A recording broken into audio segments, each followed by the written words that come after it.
I am Kevin Mower, and I am the movie critic here at the website. And this is it. This is the last 7 with Kevin.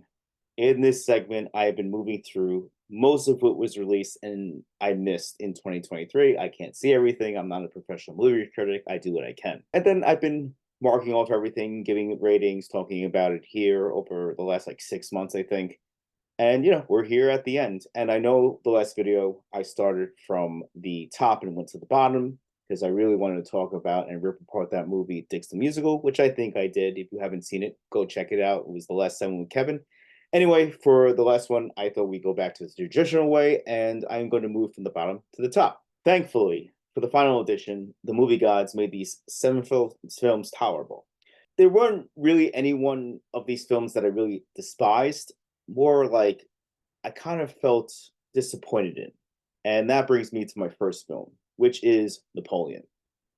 Now, if you know me, if you talk to me, if you've been to the site, I loved 2021's The Last Duel, which was Ridley Scott's last movie. It was personally my favorite movie of 2021. I just think that movie's incredible, and it just gets better on each rewatch.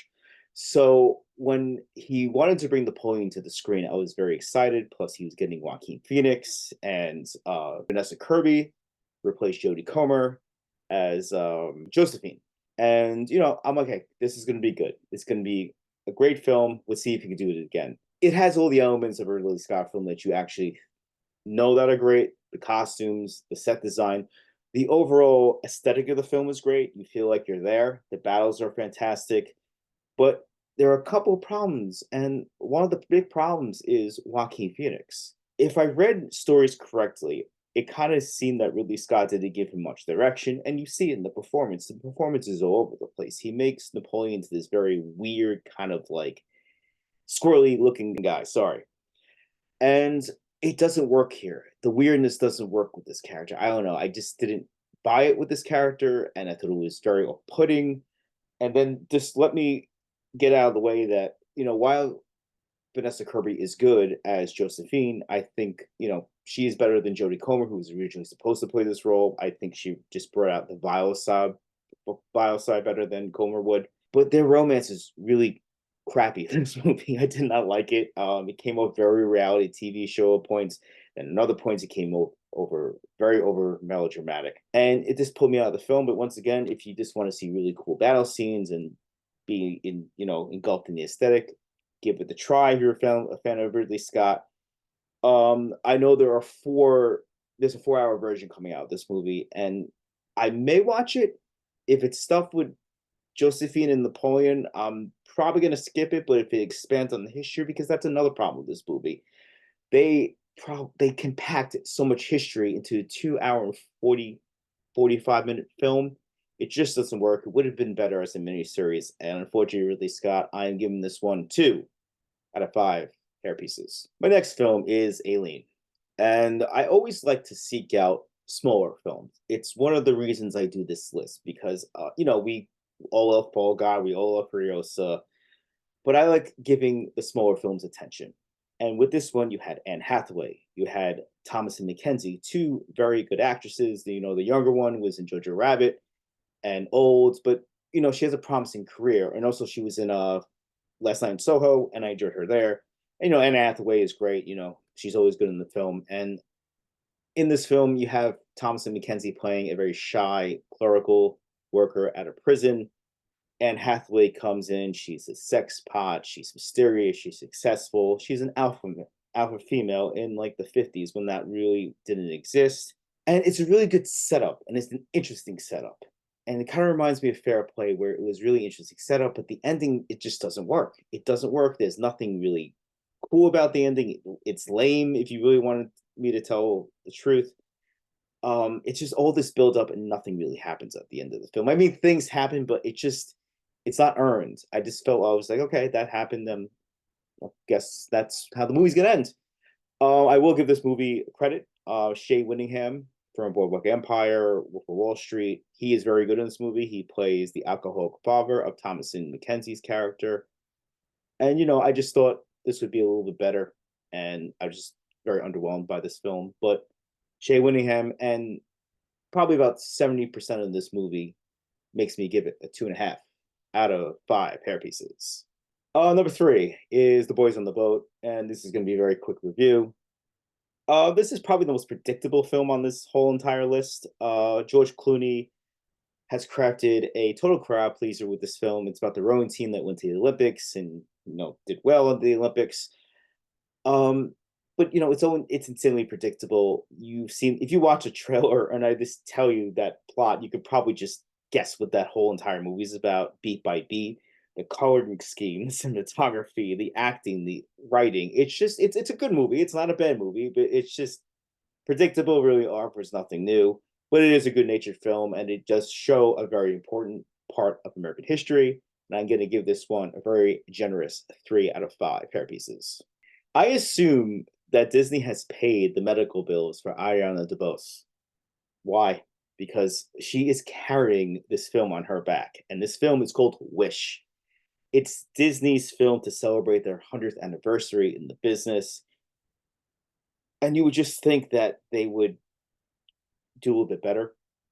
They would have injected more into this film. It's very underwhelming. It's very underproduced. It's very forgettable. There are some cool moments, and some of the songs are pretty catchy, but it's just forgettable. I There are so many better animated films that I've seen over the last few years, and again, if this is going to be the film to represent 100 years in the business, it just should have been a little bit better. But let me tell you something: the boss is awesome in this movie.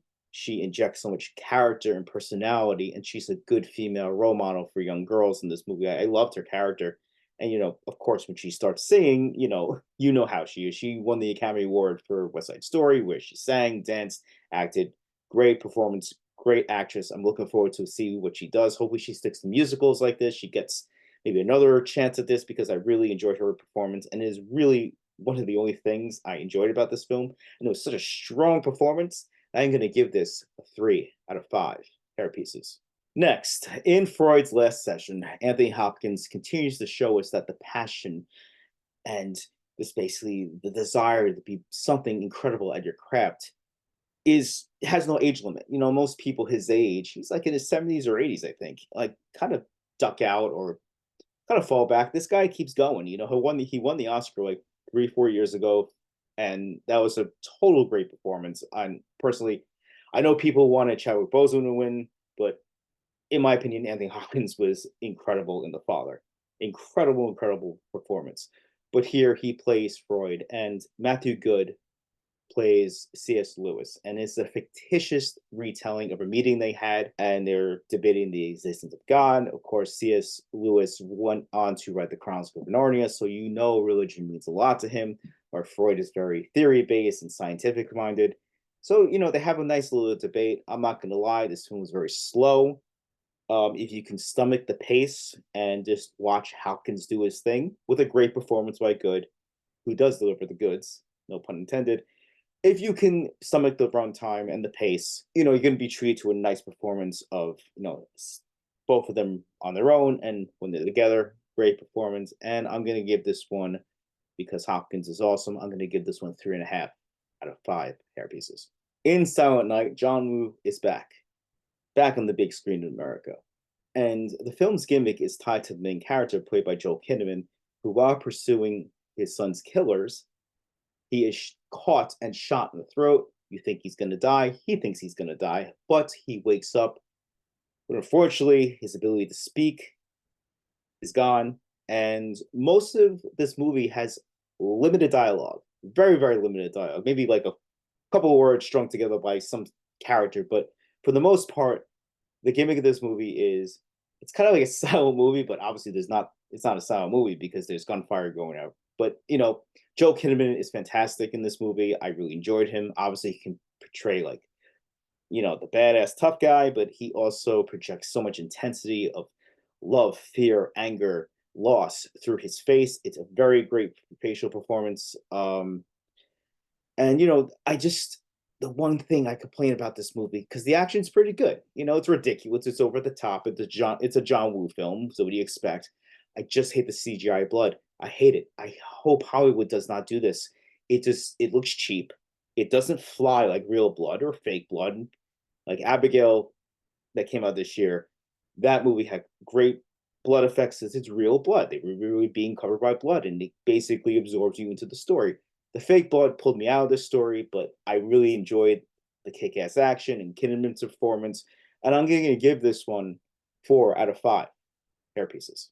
So, what is the final film with Seven with Kevin for 2023? Kind of was an Oscar hopeful, but then kind of fizzled out. And I don't think it should have fizzled out. I think there is an actress in here who should have taken either Jodie Foster's or Annette Bening's nominations for Naiad because she's great.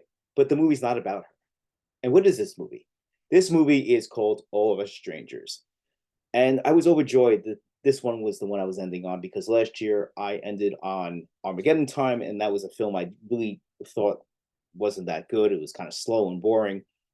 But this one is great. This one is fantastic. And I don't want to spoil the plot. All I'm going to say is imagine if Christopher Nolan made a film about a gay man who comes to terms with his past, himself, and what is to come in the future. That is the best I can tell you without spoiling this film because the less you know about this one, like I did going into it, the more you're going to enjoy it, the more you're going to be surprised by it, the more it's going to absorb and suck you in. Clara Foy, Jamie Bell, Paul Mescal, all doing great work here. Fantastic work. Foy should have got a nomination for this. Bell should have gotten a nomination for this. Mescal, good too, but this movie belongs to Andrew Scott. Andrew Scott plays the lead character. He's a conflicted man, and he should have been nominated too for an Oscar. I've never seen this guy before, so I was kind of like curious based upon the reviews I heard about him and the film, and he blew me away. Fascinating character, very tragic. Again, the production, everything, the camera angles, the lighting, everything just adds to the mysterious quality of this film. Please go see this film. It's on Hulu right now. It is so good, and I'm just going to spoil one thing. This made my top 10 list, and this is why I do it. And I'm glad I saw this movie because it is so good. It is one of my favorites of the year and the best of these 7. And that is it. I'm giving this one 4.5 out of 5 hair pieces. And that's it. We've made it through 2023. First, I would like to thank all of you who have followed me through this journey. 6 months. I started doing this in January. And I wish I could just watch every movie and review it the day it comes out, but I have a job and other responsibilities. I should have been a movie critic. I love being a teacher, but I should have been a movie critic. Anyway, I would like to thank Logan and the rest of the guys and the website, which is owned by Logan and Henry, for giving me this platform to discuss everything that I've seen over the last 72 movies that were on this list. And I look forward to seeing everything in 2024. So let me give you a heads up. I've seen Furiosa and Abigail, both fantastic films. It is a damn shame Furiosa bombed, but you know what? It's still a great movie. I don't care if it didn't make money. It's still a great time with the movies. Tune in next time for my worst list. I will get the worst out of the way, where I'll be talking about 10 films that I think represented the worst in cinema in 2023. And then, of course, last but not least, we will be doing the best. And if anyone knows me, anyone talks to me, it's sitting at number 1. Come visit us YouTube, Facebook, Instagram. Come to Cinephellas.com. Drop us a line. We love to hear from you. And until next time, I am Kevin Muller. And as we say in this beautiful website, cheers.